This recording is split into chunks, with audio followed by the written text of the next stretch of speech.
Hello good morning Manang. अहिले हामी तिलिचो लेकमा छौँ है।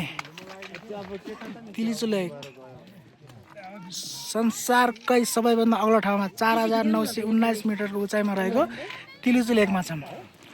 हेर्नुहोस्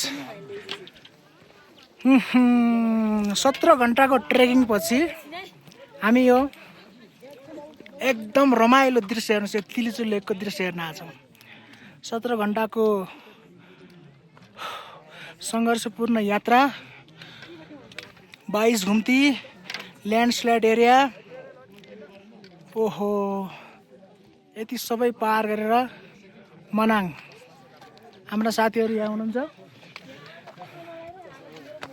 ओहो बिहान 3:21 हिँडेको हामीहरू बिहान 8:20 पुग्यौँ। यता आउनुहुन्छ राजु सुवेदी, ग्रुप गाइडर भाइ। हेलो जीवन जीसी यता हुनुहुन्छ। र हाम्रो यो टुरमा एकजना भाइ चाहिँ बढी एल्टिट्युड अक्सिजनको कमीले बेस क्याम्पमै बस्नु भएको छ। Okay by Tilicho.